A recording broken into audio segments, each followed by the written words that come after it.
ಆ, ನಿಮಗೆ ಯಾರಿಗೆ ನಂಬಿಕೆ ಇದೆಯೋ, ನಿಮಗೆ ಎಲ್ಲಾದರೂ ನಂಬಿಕೆ ಇದ್ದರೆ, ಆಳವಾದ ಅನುಭವ ಇದ್ದರೆ, ಯಾರನ್ನ ಇದ್ದರೆ ವಾಸ್ತು ತೋರಿಸ್ಕೊಳ್ಳಿ. ತೋರಿಸಿ ಅಂತೀರಾ? ತೋರಿಸ್ಕೊಳ್ಳಿ. ನಿಮ್ಮ ಹತ್ರನೇ ತೋರಿಸುವಂತ ನನ್ನ ಹತ್ರ ತೋರಿಸ್ಕೊಳ್ಳಿ ಅಂತ ಹೇಳ್ತೇನೆ ನಾನು. ಒಳ್ಳೆ ಮಾತು ಸರ್ ಇದು. ಒಂದು ಡೋರ್ ತೆಗೆದ್ರೆ ಹೆಣ್ಮಕ್ಳು ಅನಾರೋಗ್ಯ ಆಗುತ್ತೆ, ಮತ್ತು ಆಯುಷ್ಯ ಕೊಡಲ್ಲ ಅವರಿಗೆ, ಹೆಚ್ಚು ಕಡಿಮೆ ಸುಸೈಡ್ ಮಾಡ್ಕೊಳ್ತಾರೆ. ಎಸ್, ಎಲ್ಲ ಇರುತ್ತೆ ಓರ್ಷನ್ ಅದು. ಓಕೆ. ಒಂದು ಕಡೆ ಡೋರ್ ತೆಗೆದ್ರೆ, ಒಂದು ಕಡೆ ಹೈಟ್ ಮಾಡಿದ್ರೆ ಆಕ್ಸಿಡೆಂಟಾಗಿ ಸತ್ತು ಹೋಗ್ತಾರೆ, ಅಕಾಲ ಮರಣ ಆಗುತ್ತೆ. ಏನು ಬೇಕಾದ್ರೂ ಮಾಡ್ಬೋದು. ಮಾಡ್ಬೋದಾ? ಅಷ್ಟು ಬಿಟ್ಟರೆ ವೆಸ್ಟು ಚೆನ್ನಾಗಿಲ್ಲ ಅಂತಾರಲ್ವಾ, ವೆಸ್ಟು ಒಬ್ಬರು ಕೇಳಿ ನಮ್ಗೆ ಆಗಲ್ಲ ಅಂತೇಳಿ. ವೆಸ್ಟ್ನಲ್ಲಿ ಎಷ್ಟು ಜನ ಚೆನ್ನಾಗಾಗಿಲ್ಲ. ಭಾರಿ ಇಂಪಾರ್ಟೆಂಟ್ ಅಂದರೆ ಆ ಸೈಟ್ನಲ್ಲಿ ನಾವು ಹೇಗೆ ಕಟ್ಟಡ ನಿರ್ಮಾಣ ಮಾಡ್ತೀವಿ ಅನ್ನೋ ಬೇಸಿಕ್ ಮೇಲೆ ಆ ಫ್ಯಾಮಿಲಿ ನಿಂತಿರುತ್ತೆ. ಫಾರ್ ಎಕ್ಸಾಂಪಲ್, ಉದಾಹರಣೆಗೆ ಚಿತ್ರದುರ್ಗದಲ್ಲಿ 4 ವರ್ಷದ ಹಿಂದೆನೇ ಫ್ಲಾರೆನ್ಸ್ ರಿಪೋರ್ಟ್ ಹೇಳೋದು 4 ವರ್ಷ ಹಿಂದೆ ಸುಸೈಡ್ ಮಾಡ್ಕೊಂಡಿದ್ದಾರೆ ಅಂತ ಹೇಳುತ್ತೆ. ಚಿತ್ರದುರ್ಗದ ಒಂದೇ ಫ್ಯಾಮಿಲಿ 5 ಜನ.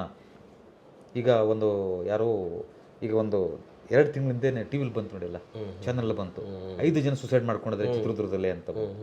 ಆ ಫ್ಯಾಮಿಲಿ ಮನೆ ಜಸ್ಟ್ 15 ಡೇಸ್ ಬ್ಯಾಕ್ ಅದು ನೋಡ್ಕೊಂಡು ಬಂದಾಗ ಅನಿಸ್ತು, ವಾಟ್ ಎ ಪವರ್ ಆಫ್ ವಾಸ್ತು. ನನ್ನಲ್ಲೇ ಭಯ, ಆತಂಕ, ಆಶ್ಚರ್ಯ ಅನಿಸ್ತು ನನಗೆ.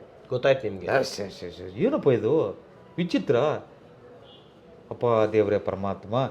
ಒಂದು ಮನೆ ಅಂತ ಬಂದಾಗ ಮನೆಗೆ ಬಾಗಿಲು ಕಿಟಕಿಗಳು ಅಂತ ಇರ್ತವೆ, ಅದರಲ್ಲೂ ವಾಸ್ತು ಇದೆಯಾ ಸರ್? 100%. ಯಾಕಂದರೆ ಒಬ್ಬ ಮನುಷ್ಯನ ಮುಖವನ್ನು ಸೈಕಾಲಜಿಯಲ್ಲಿ ಒಂದು ಮಾತು ಹೇಳುತ್ತೆ, phase induction is mind induction. ಹಾಗೆಯೇ ನಮ್ಮ ಮುಂಬಾಗಿಲು ನಮ್ಮ ಇಡೀ ಜೀವನವನ್ನು ಅಲ್ಲೇ ತೋರಿಸ್ಕೊಡುತ್ತೆ ಅಂತ ತೋರಿಸುತ್ತೆ. 100% ಅನುಮಾನನಿಲ್ಲ. ಬೇಕೇ ಬೇಕು. ನೆಕ್ಸ್ಟ್ ಪಾಯಿಂಟ್, ಮುಂದೆ ಬರುವಂಥದ್ದು ಮೆಟ್ಟಿಲುಗಳು. ಮೆಟ್ಟಿಲಿಗೂ ಕೂಡ ವಾಸ್ತು ಇರುತ್ತಾ? 100% ಡೌಟೇ ಇಲ್ಲ ಅದರಲ್ಲಿ. ಏನಿರ್ಬೋದು? ಕೆಲವೊಂದು ಪಾಯಿಂಟ್ ಹಾಕೊಂಡು ನೋಡಿ. ನಮಗೆ ಉದಾಹರಣೆ, ಒಂದು ಸೈಟ್ ಪೂರ್ವದ ಹಾದಿ ಇದ್ದಾಗ ನಾವೇನು ಮಾಡ್ತೀವಿ, ಉತ್ತರ ವಾಯುವ್ಯದಲ್ಲಿ ಅಥವಾ ಪೂರ್ವಾಗ್ನೇಯದಲ್ಲಿ, ಉತ್ತರ ರೋಡ್ ಇದ್ದಾಗ, ಉತ್ತರ ಜಾಗ ಇದ್ದಾಗ, ಖಾಲಿ ಜಾಗ ಇದ್ದಾಗ 90, 92, 93 ಡಿಗ್ರಿಗೆ ಕಾಂಪಾಸ್ನ ತೋರಿಸ್ತಿರ್ಬೇಕಾದ್ರೆ ನಾವೇನು ಮಾಡ್ತೀವಿ, ಉತ್ತರ ವಾಯುವ್ಯ ಮತ್ತು ಲ್ಯಾಂಡಿಂಗ್ ಕೊಟ್ಟು ನಾವು, ಅಥವಾ ಪೂರ್ವಾಗ್ನೇಯದಲ್ಲಿ ನಾವು ಲ್ಯಾಂಡಿಂಗ್ ಕೊಟ್ಟು ನಾವು ಪಶ್ಚಿಮದ ಕಡೆ ತಿರುಗಿ ಬರ್ತೀವಿ. ಅದಕ್ಕೇನಾದರೂ ತದ್ದು ವಿರುದ್ಧ ಮಾಡಿಕೊಂಡಿದ್ದಲ್ಲಿ, ಪೂರ್ವ ಹಾದಿ ಇದ್ದಾಗ ನಾವು ವೆಸ್ಟಿಗೆ ಹಾಕ್ಕೊಳ್ಳೋದು, ವೆಸ್ಟ್ ಹಾದಿ ಇದ್ದಾಗ ಪೂರ್ವಕ್ಕೆ ಹಾಕ್ಕೊಳ್ಳೋದು, ನಾರ್ತ್ ಇದ್ದಾಗ ಇದಕ್ಕೆ. ಇವತ್ತು ಎಷ್ಟು ಕೋಟಿಗಿದೆ ಅದನ್ನು ಇಂಪಾರ್ಟೆಂಟ್ ಅಲ್ಲ ಮನುಷ್ಯರು, ನಾನು ಹೇಳೋದು ಎಷ್ಟು ಕೋಟಿಗಿದ್ದೀರ ಅನ್ನೋದು ಇಂಪಾರ್ಟೆಂಟ್ ಅಲ್ಲ ನನಗೆ. ಅವನತಿ ಸ್ಟಾರ್ಟ್ ಆಯ್ತಂದರೆ ಇವತ್ತು ಯಾವುದೇ ಕಾರಣಕ್ಕೂ ನಿಲ್ಲೋದಿಲ್ಲ ವಾಸ್ತು ವಿಚಾರದಲ್ಲಿ. ನಾವೇನಾದರೂ ತಪ್ಪು ಮಾಡಿಕೊಂಡಿದ್ದಲ್ಲಿ 100% ಅದನ್ನು ಅನುಭವಿಸಲೇಬೇಕು. ಸ್ಟೆಪ್ ಅಂತ ಬಂದಾಗ ಇನ್ನೊಂದು ವಿಚಾರ ಬರುತ್ತೆ. ಸ್ಟೆಪ್ಪಿನ ಕೆಳಗಡೆ ಬಾತ್ರೂಮನ್ನು ಕ್ರಿಯೇಟ್ ಮಾಡ್ತಾರೆ ತುಂಬ ಜನ. ಇದನ್ನು ನೀವು ಓಕೆ ಅಂತೀರಾ, ನಾಟ್ ಓಕೆ ಅಂತ ಹೇಳಿ? ಕೆಲವತ್ರ ಮಾಡ್ಬೋದು, ಕೆಲವೊಂದು ಕಡೆ ಮಾಡ್ಬೋದು, ಕೆಲವತ್ರ ಮಾಡೋಕ್ಕೆ ಬರಲ್ಲ. ಅದಲ್ಲಿ ನೋಡಬೇಕಾಗತ್ತೆ. ಅಲ್ಲಿ ನೋಡಬೇಕಾಗತ್ತೆ. ಕೆಲವತ್ರ ಮಾಡಿದ್ರು ತಪ್ಪೇನಲ್ಲ, ಕೆಲವತ್ರ ಮಾಡಲೇಬಾರ್ದು ಅನ್ನೋ ಒಂದು ಸಿಚುವೇಶನ್ ಇರುತ್ತೆ. ಆ ಥರ ಏನಿಲ್ಲ, ಕೆಲವತ್ರ ಮಾಡಲೇಬಾರ್ದು. ಕೆಲವತ್ರ ಮಾಡಲೇಬಾರ್ದು. ಆಮೇಲೆ ದೇವ ಮಂದಿರ, ಪೂಜಾ ರೂಮ್, ಅದಕ್ಕೂ ಯಾವ ಕಡೆ ಪೂಜಾ ರೂಮ್ ಇರಬೇಕು ಅಂತ ಏನಾದರೂ 100% ಪೂಜಾ ರೂಮ್ 100% ಸತ್ಯ. ಸತ್ಯ. ತುಂಬ ಜನ ಮನೆ ಸೆಂಟ್ರಲ್ಲಿ ಪೂಜಾ ರೂಮ್ ಮಾಡಿಸ್ತಾರೆ, ಅದ್ರ ಸುತ್ತಲೂ ಹಂಗೆ ಮೆಟ್ಲಲ್ಲಿ ಹಂಗೆ ಮೇಲೆ ಹೋಗೋ ಥರ ಇರುತ್ತೆ. ನೀವು ಅದು ಸರಿ ಅಂತೀರಾ, ತಪ್ಪಂತ ಹೇಳ್ತೀರಾ? ಇಲ್ಲ, ನಾನೇನು ಹೇಳೋದಂದರೆ ಸೆಂಟ್ರಲ್ ಬ್ರಹ್ಮಸ್ಥಾನ ಅದು. ಸೆಂಟ್ರಲ್ಲಿ ಬ್ರಹ್ಮಸ್ಥಾನ, ಆ ಬ್ರಹ್ಮಸ್ಥಾನದಲ್ಲಿ ಮಾಡೋದು ತಪ್ಪೇನಲ್ಲ, ಆದರೆ ಅಲ್ಲಿ ಲ್ಯಾಂಡಿಂಗ್ ಸ್ಟೇರ್ಕೇಸ್ ಕೊಡಬಾರ್ದು. ಬ್ರಹ್ಮಸ್ಥಾನದಲ್ಲಿ ಲ್ಯಾಂಡಿಂಗ್ ಸ್ಟೇರ್ಕೇಸ್ ಕೊಟ್ಟಾಗ ಏನಾಗುತ್ತೆ ಅಂದರೆ ಅದ್ರ ಮೇಲೆ ತುಳ್ಕೊತ ಅಡ್ಡಾಡ್ತೀವಲ್ವ, ಓಡಾಡ್ತೀವಿ. ಹೌದು, ದೈವವನ್ನು ನಾವು ಆರಿಸೋದು ಯಾಕೆ? ನಂಬಿಕೆ ಮೇಲೆ ತಾನೆ. ನಿಮ್ಮ ತಲೆ ಮೇಲೆ ಕೈ ಕಾಲ್ಟಕ್ಕಾಗಲ್ವಾ ನಾನು? ಕರೆಕ್ಟ್. ಅರ್ಥ ಆಯ್ತು. ಸಾಧ್ಯವಾದಷ್ಟು ನಾವು ಅದನ್ನು ವಾಸ್ತು ಪ್ಲಸ್ ಅವರವರ ಇದಕ್ಕೆ ನಾವು ಮಾಡ್ಕೋಬೇಕಾಗುತ್ತೆ. ಆಮೇಲೆ ಈ ಮನೆಗಳ ಸೈಜ್ ಅಂತ ಬರುತ್ತೆ ಅಂದ್ಕೊಳ್ಳಿ. ಮನೆ ರೂಮ್ ಸೈಜ್ ಇರ್ಬೋದು, ಕಿಚನ್ ಸೈಜ್ ಇರ್ಬೋದು. ವಾಸ್ತು ಪ್ರಕಾರ ಸೈಜು ಇದೆಯಾ, ದಿಕ್ಕು ಮಾತ್ರ ಮ್ಯಾಟ್ರ್ ಆಗುತ್ತೆ? ಅದು ಒಂದು ದಿಕ್ಕು ಪ್ಲಸ್ ಸೈಜು, ಬಾಲ್ಕನಿ, ಎಲಿವೇಶನ್ನು ಎಲ್ಲ ವಾಸ್ತುಗಳು ತಗೊಳುತ್ತೆ. ಎಲ್ಲದೂ ಬರುತ್ತೆ, ಎಲ್ಲದೂ ತಗೊಳುತ್ತೆ. ಟೋಟಲ್ ಎಲ್ಲ ಮಾಡ್ಕೊಂಡು ಎಲಿವೇಶನ್ ಬಿದ್ದೋದ್ರೆ 100% ಬಿದ್ದು ಹೋಗ್ತಾನೆ. ತುಂಬ ಜನ ಎಲಿವೇಶನ್ನೇ ಮಾಡೋಲ್ವಲ್ಲ. ಅಲ್ಲ, ಎಲಿವೇಶನ್ ಅಂದರೆ ಬಾಲ್ಕನೀಸು ಅವು. ಎಲಿವೇಶನ್ ಇಲ್ದಲ್ಲ ವಿಚಾರ ಬೇರೆ. ಸಿಂಪಲ್ ಆಗಿ ಮಾಡಿರ್ತಾರಲ್ಲ, ಸ್ವಲ್ಪ ಮಿಸ್ಟೇಕ್ ಮಾಡಿದ್ರು ವ್ಯತ್ಯಾಸ ಆಗೋದು. ಅದರಲ್ಲೂ ಕತೆ ಇದೆ. ಸೊ ನೀವು ಹೇಳ್ತಾ ಇರೋದು ಹೊರಗಡೆ ಗೇಟಿಂದ ಹಿಡಿದು ಪಾರ್ಕಿಂಗ್ ಎಲ್ಲವನ್ನು ನೋಡಬೇಕು. ಒಂದು ನೀವು ಆಲೋಚನೆ ಮಾಡ್ತೀರಾ, ಒಂದು ಮನೆಯಲ್ಲಿ ಒಂದು ಡೋರ್ ತೆಗೆದ್ರೆ ಹೆಣ್ಮಕ್ಳು ಅನಾರೋಗ್ಯ ಆಗುತ್ತೆ, ಮತ್ತು ಆಯುಷ್ಯ ಕೊಡಲ್ಲ ಅವರಿಗೆ, ಹೆಚ್ಚು ಕಡಿಮೆ ಸುಸೈಡ್ ಮಾಡ್ಕೊಳ್ತಾರೆ. ಎಲ್ಲ ಇರುತ್ತೆ. ಓರ್ಷನ್ ಅದು. ಓಕೆ. ಒಂದು ಕಡೆ ಡೋರ್ ತೆಗೆದ್ರೆ, ಒಂದು ಕಡೆ ಹೈಟ್ ಮಾಡಿದ್ರೆ ಆಕ್ಸಿಡೆಂಟಾಗಿ ಸತ್ತು ಹೋಗ್ತಾರೆ, ಅಕಾಲ ಮರಣ ಆಗುತ್ತೆ. ಒಂದು ಡೋರ್ ತೆಗೆದ್ರೆ ಆಯುಷ್ಯ ಕೊಡಲ್ಲ. ಈ ಥರ ಎಲ್ಲ ನಂಬ್ತೀರಾ? ಒಂದೇ ಮನೆಯಲ್ಲಿ ಇಬ್ಬರು ಇರ್ತಾರೆ, 4 ಜನ ಇರ್ತಾರೆ, 5 ಜನ ಇರ್ತಾರೆ, ಪ್ರತಿಯೊಬ್ಬರಿಗೂ ಕೂಡ ಬೇರೆ ಬೇರೆ ಬೇರೆ ಬೇರೆ ಬೇರೆ ಇರುತ್ತೆ. ಇವ್ರನ್ನೆಲ್ಲ ಸೇರಿಸಿ ಹೆಂಗೆ ವಾಸ್ತು ಕೊಡ್ತೀರಾ? ಏನಿರುತ್ತೆ ಬೇರೆ ಬೇರೆ ಅವ್ರವರ ದಿಕ್ಕಿನ ಪ್ರಕಾರ. ಈಗ ಫಾರ್ ಎಕ್ಸಾಂಪಲ್ ಸರ್, ಗಂಡನಿಗೆ ಒಂದು ದಿಕ್ಕು ಒಳ್ಳೇದು, ಹೆಂಡತಿಗೆ ಒಂದು ದಿಕ್ಕು. ಯಾರು ಹೇಳಿದ್ರು ದಿಕ್ಕು ಒಳ್ಳೇದು ಅಂತ? ಆ ಥರ ಏನಿಲ್ಲ ಇಲ್ವಲ್ಲ. ಮತ್ತೆ ಹಿಂಗೆ ವಾಸ್ತು ಹೆಂಗೆ ಕೊಡೋದು ಸರ್? ಒಂದು ಫ್ಯಾಮಿಲಿ ಅಂದ ಮೇಲೆ ಆ ಮನೇಲಿ ಬದುಕ್ತಕ್ಕಂಥ ಎಲ್ಲರಿಗೂ ಅದೇ ಮನೆ, ಒಂದೇ ಪಾಸಿಟಿವ್ ಆರ್ ನೆಗೆಟಿವ್ ಒಂದೇ ವಾಸ್ತು. ಏನು ಪ್ರತಿಯೊಬ್ಬರಿಗೆ ಒಂದೊಂದು ಮಾಡ್ಕೊಡಕ್ಕಾಗತ್ತ? ಅದನ್ನೇ ಕೇಳ್ತಾ ಇರೋದು ಸರ್ ನಾನು. ಸುಳ್ಳು ಸುಳ್ಳು ಸುಳ್ಳು ಸುಳ್ಳು ಸುಳ್ಳು. ಹಂಗಲ್ಲ ಇಲ್ಲ, ತಪ್ಪು ತಪ್ಪು ತಪ್ಪು. ನನ್ನ ವಿಚಾರದಲ್ಲಿ ಒಂದು ಫ್ಯಾಮಿಲಿಗೆ ಒಂದು ವಾಸ್ತು. ಒಂದು ಫ್ಯಾಮಿಲಿಗೆ ಒಂದು ಮನೆಯಲ್ಲಿ ಕುತ್ಕೊಂಡಾಗ ನಾವು ಆ ಮನೆ ಹೇಗಿರುತ್ತೋ ಆಕ್ಟಿವೇಶನ್ ಆಗ್ತಿರುತ್ತೆ, ಒಳ್ಳೆಯದು ಕೆಟ್ಟದ್ದು. ಒಂದೇ ಒಂದು ವಿಚಾರ, ಆರೋಗ್ಯ, ಆರ್ಥಿಕ, ಸಾಮಾಜಿಕ ಎಲ್ಲ ವಲಯಗಳು ಕೆಲಸ ಮಾಡ್ತಾ ಇರುತ್ತೆ. ನಿಮಗೆ ಫೈನಾನ್ಷಿಯಲಿ ಬರೋಂಥ ಒಂದು ಪಾಸಿಟಿವ್ ಇರ್ಬೋದಲ್ಲಿ, ಆದರೆ ಆರೋಗ್ಯದಲ್ಲಿ ವ್ಯತ್ಯಾಸ ಆಗ್ತಕ್ಕಂಥ, ಆಯುಷ್ಯ ಕೊಡಲಾರ್ದಂಥ ಒಂದು ಇರ್ಬೋದಲ್ವಾ? ನಡಿಬೋದು, ಮುಂದೆ ಆಗ್ಬೋದಲ್ವಾ? ಅರ್ಥ ಮಾಡ್ಕೊಳ್ಳೋದಿಲ್ಲ ಅದನ್ನು ನಾವು ಸೂಕ್ಷ್ಮ ಹೇಳಿದಾಗ. ಅದಕ್ಕೆ ನಾನು ಯಾರಿಗಾದ್ರೂ ಹೇಳೋದಿಷ್ಟೇ, ಯಾರು ಭವಿಷ್ಯ ಮಾತ್ರ ಕೇಳಬೇಡಿ. ಒಂದು ಮನೆ ಕರೆಸ್ತಾರೆ ಏನಾಗುತ್ತೆ ಅಂತ ಮಾತ್ರ ಕೇಳಬೇಡಿ ದಯವಿಟ್ಟು, ಪ್ರತಿ ವೀಕ್ಷಕರಿಗೆ ಹೇಳೋದು. ಯಾಕೆ ಅಂತಂದರೆ ಎಲ್ಲೋ ಮನಸ್ಸಲ್ಲಿ ಕೂತು ಬಿಡುತ್ತೆ ಅದು. ನಾವೇನು ಮಾಡ್ತೀವಿ ಅಂದರೆ ಇದನ್ನ ಮಾಡ್ಕೊಳ್ಳಿ ಸರ್, ಅಷ್ಟೇ ಹೇಳ್ತೀರಾ ನೀವು? ಅಷ್ಟೇ ಹೇಳ್ತೀವಿ. ಏನಾಗುತ್ತೆ ಅನ್ನೋದ್ರ ಬಗ್ಗೆ ಜಾಸ್ತಿ ಹೇಳ ಸಾಧ್ಯವಾದಷ್ಟು. ಈಗ ಏನಾಗ್ತದೆ ಹೇಳ್ತೀನಿ, ಸಾಧ್ಯವಾದಷ್ಟು ವೀಕ್ಷಕರಿಗೆ ಸಾಧ್ಯವಾದಷ್ಟು ಏನಮ್ಮ ಇಲ್ಲೇನೋ ಸಮಸ್ಯೆ ಆಗ್ತಾಯಿದೆ, ಹಿಂಗಾಗ್ತದೆ ಅಂತ ಹೇಳಿದ್ರೆ 100ಕ್ಕೆ 99.99999 ಜನನೂ ಕೂಡ ಅಯ್ಯೋ ಗುರುಗಳೇ ಹಾಗಾಗ್ತಾಯಿದೆ ಗುರುಗಳೇ ಅಂತ ಹೇಳಿದ್ದಾರೆ. ಆದರೆ ನಾನು ಮುಂದಿಂದ ಸಾಧ್ಯವಾದಷ್ಟು ಕೇಳಬೇಡಿ. ಯಾಕಂದರೆ ಎಲ್ಲ ಒಂದು ಕಡೆ ಮನುಷ್ಯ ಕೂತ್ಕೊಂಡ್ಬಿಡುತ್ತಲ್ವ, ನೋವಾಗುತ್ತೆ. ನಮ್ಮಿಂದ ನೋವಾಗಬಾರ್ದು. ಒಬ್ಬ ಡಾಕ್ಟ್ರು ಶಬಾಷ್ ಏನಾಗಲ್ಲ ಹೋಗಿ ತಲೆ ಕೆಡಿಸ್ಕೊಬೇಡ ಅಂದಾಗ ಏನಾಗುತ್ತೆ ಅಂತಂದರೆ ಖುಷಿ ಆಗುತ್ತೆ, ನಮ್ಗೆ ಖುಷಿ ಆಗುತ್ತೆ. ಆದರೆ ನಾನೊಂದು ಪಾಯಿಂಟ್ ಮಾತ್ರ ಹೇಳಿ ಬರ್ತೀನಿ, ಇಮ್ಮಿಡಿಯೇಟಾಗಿ ಸ್ವಲ್ಪ ಮಾಡ್ಕೊಳ್ಳಿ, ಸರಿ ಮಾಡ್ಕೊಳ್ಳಿ. ನೀವು ನಾನು ಎಷ್ಟೋ ಜನ ಕೇಳಿದ್ದೀನಿ, ಗುರುಗಳೇ ಊಟ ಮಾಡಬೇಕಾಗಿತ್ತು ಅಂತಾರೆ. ಅದು ಮಾಡ್ಕೊಳ್ಳಿ, ಬಂದಾಗ ಊಟ ಮಾಡ್ತೀನಿ ಆ ಥರ ಹೇಳ್ತೀನಿ. ಯಾಕೆ ಅಂದರೆ ಅವ್ರಿಗೆ ಗೊತ್ತಾಗದ ರೀತಿಯಲ್ಲಿ ನಾವು ಡ್ರಿಪ್ಸ್ ಕೊಡಬೇಕಾಗತ್ತೆ. ಅವ್ರಿಗೇನು ಎದುರಿಸಿ ದುಡ್ಡು ಕೇಳೋದು ಒಂದು ಇಲ್ಲೇನಾಗಿರುತ್ತಂದರೆ, ಇದು ಎಷ್ಟೋ ಜನ ಕೇಳಿದ್ರು ನನ್ನ, ಗುರುಗಳು ಅದಕ್ಕೆ ಪರಿಹಾರ ಏನಾದರೂ ನಮಗೊಂದು 50,000 ಖರ್ಚಾಗಲೇಬೇಕಾದ್ರೆ. ನಾನು ಎಷ್ಟೋ ಜನ ಕೇಳಿದ್ದೀನಿ ಅದನ್ನು. ನನಗೆ ದುಡ್ಡು ಕೊಟ್ಟು ಯಾಕೆ ಹಾಳಾಗೋಗ್ತೀರಾ ನೀವು? ಹಾಳಾಗ್ತೀರಾ? ನಾನು ಬರೋಂಥ ಫೀಸು, ನಾನು ಬರೋಂಥ ಖರ್ಚು ಅಷ್ಟು ಮಾತ್ರ ಕೊಡಿ. ಸುಮ್ಮನೆ ಯಾಕೆ ಹಾಳಾಗ್ತೀರಾ ನನಗೆ ದುಡ್ಡು ಕೊಟ್ಟು? ನೀವು ಏನು ಮಾಡೋಕ್ಕೆ ಹೋಗ್ಬೇಡಿ, ನಿಮ್ಮನ್ನು ನೀವು ಸರಿ ಮಾಡ್ಕೊಳ್ಳಿ. ಪರ್ಮನೆಂಟ್ ಸೊಲ್ಯೂಷನ್ ಅಂದ್ರಲ್ವಾ? ನಾನು ನಿಮ್ಮ ಹತ್ರ ಕೇಳುವಂಥದ್ದು, ಒಬ್ಬರು ನಾವು ಮನೆ ಕಟ್ಸ್ತಾ ಇದ್ದೀವಿ ಅನ್ಕೊಳ್ಳೋಣ. ಸೊ ನಿಮ್ಮಿಂದ ವಾಸ್ತು ನಮಗೆ ಬೇಕು, ವಾಸ್ತು ನಂಬ್ತಾರೆ ಬೇಕು ಅಂತಂದಾಗ ನೀವು ಯಾವ ರೀತಿಯ ವಾಸ್ತುವನ್ನು ಕೊಡ್ತೀರಾ?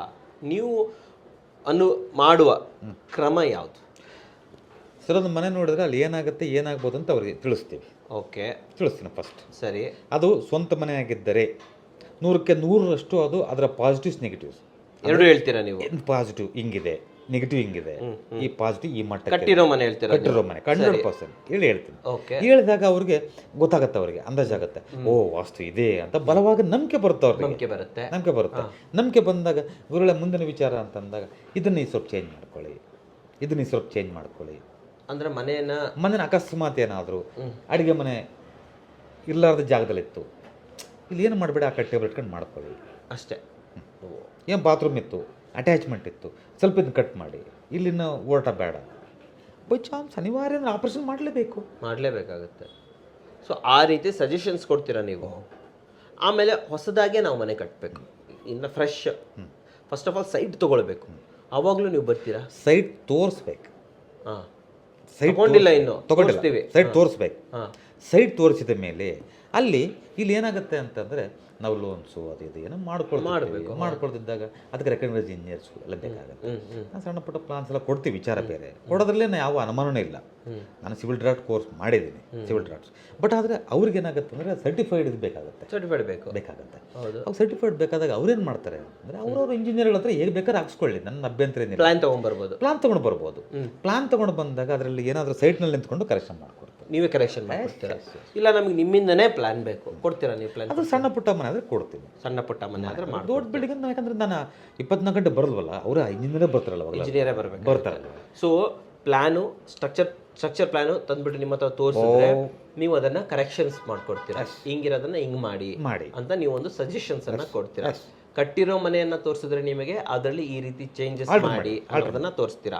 ಸೈಟ್ ಪರ್ಚೇಸ್ ಮಾಡೋದಿದ್ರೆ ಈ ಸೈಟ್ ಅನ್ನ ನೀವು ತಗೋಬಹುದು ತಗೋಬಾರ್ದು ಅನ್ನೋದನ್ನ ನೀವು ತಿಳಿಸ್ಕೊಡ್ತೀರಾ. ಮತ್ತೆ ಲೇಔಟ್ ಮಾಡ್ಬೇಕಾದ್ರೆ ಲೇಔಟ್ ಮಾಡ್ಬೇಕಾದ್ರೆ ಲೇಔಟ್ ಮಾಡ್ಬೇಕಾದ್ರೆ ಭಾರಿ ಇಂಪಾರ್ಟೆಂಟ್. ಹಾ ಹಾ ಹಾ ಹಾ ಇದು ಸಕ್ಸಸ್ ಆಗುತ್ತಿಲ್ಲ ಅವಾಗಲೇ ಹೇಳ್ಬಿಡ್ತೀನಿ, ಅಲ್ಲ ಬರ್ಕೊಟ್ಬಿಡ್ತೀನಿ, ಎಲ್ಲ ಸೇಲ್ ಆಗತ್ತೆ ಇಲ್ಲ ಅಂತ ನೀವೇ ಬರ್ಕೊಟ್ಬಿಡ್ತೀನಲ್ಲೇ ಡೆವಲಪರ್ಗಳಿಗೆ. ಎಸ್ ಯಾರ ಡೆವಲಪರ್ ನೋಡ್ತಾ ಇದ್ದೀರಾ, ತುಂಬಾ ಮಾಡ್ತೀನಿ ನಾನು ಡೆವಲಪರ್ ಜೊತೆ, ಅವರೆಲ್ಲ ನಿಮ್ಮನ್ನ ಕಾಂಟ್ಯಾಕ್ಟ್ ಮಾಡ್ಲಿ. ಅಲ್ಲ ನಾನು ಹೇಳೋದು ಸಕ್ಸಸ್ ಆಗ್ತಾರಲ್ಲ ಹೇಳ್ಬಿಡ್ತೀನಿ ಅಲ್ಲೇ ಮುಂಚೆನೆ ಹೇಳ್ಬಿಡ್ತಾರೆ. ಅಲ್ಲಿದ್ದವರು ಕೂಡ ಹ್ಮ್ ಅಲ್ಲಿ ಬರುವಂತರು ಕೂಡ 100% ಸಕ್ಸಸ್ ಆಗ್ತಾರಲ್ಲ, ಹೆಂಗಿರುತ್ತೆ ಏನ್ ಕತೆ ಎಲ್ಲ ಹೇಳ್ಬಿಡ್ತಾರೆ. ಆದ್ರೆ ಏನಾದ್ರೂ ಕೆಲವು ಮಾರ್ಪಾಟ್ಗಳಿದ್ರೆ ಮಾಡ್ಕೊಳ್ಳಿ ಅಂತ ಹೇಳೋದು ಅಷ್ಟೇನೆ. ಭಯ ಪಡಿಸೋಂಥದ್ದು ಏನಿಲ್ಲ ಇಲ್ಲಿ. ಏನಾದ್ರೂ ಮಾರ್ಪಾಟ್ಗಳಿದ್ರೆ ಮಾಡ್ಕೊಳ್ಳಿ ಅಂತಂದು ಹೇಳೋದು ಇಷ್ಟೇ. ಕೆಲವೊಂದು ಉದಾಹರಣೆ ಕೊಡ್ಬೋದಾ ನೀವು? ಇಲ್ಲಿವರೆಗೆ ಯಾರ್ಯಾರಿಗೆ ಹೇಳಿದ್ದೀರಾ, ಇಲ್ಲಿ ಯಾರ್ಯಾರಿಗೆ ಸರ್ವಿಸ್ ಕೊಟ್ಟಿದ್ದೀರಾ? ಈ ಹೆಸರೇನು ತೊಗೊಬೇಕಂತೇನಿಲ್ಲ, ನಿಮ್ಗೆ ಗೊತ್ತಿರುವಷ್ಟು ನೀವು ಮಾಡಿರೋ ಕೆಲಸಗಳ ಬಗ್ಗೆ ಸ್ವಲ್ಪ ಹೇಳ್ಬೋದಾ ನಮಗೆ?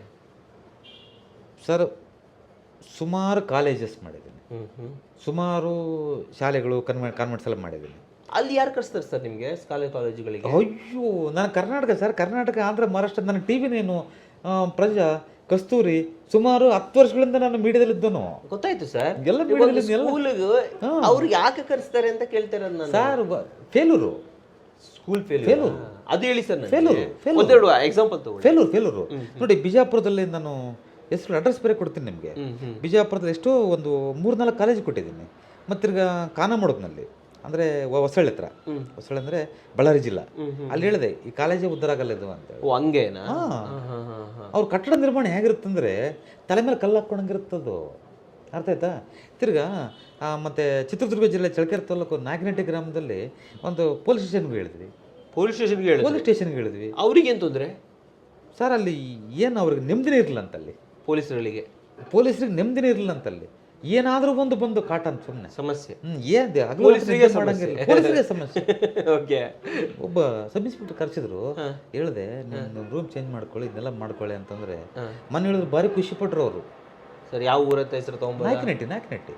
ಓ, ಸ್ಟೇಷನ್ ಹತ್ರ ಹೋಗಿ ಬನ್ನಿ, ಧಾರವಾಡ ಹೋಗಿ. ಅದ್ರಲ್ಲೇನಿದೆ, ಏನು ಮೋಸ ಇದೆ ಅದರಲ್ಲೇನು? ಮತ್ತೆ ಹಿಂಗೆ ಹೇಳ್ಬೇಕು ಸರ್. ಬೆಂಗಳೂರಲ್ಲಿ ಹೆಸರಾಂತ ಹಾಸ್ಪಿಟ್ಲು,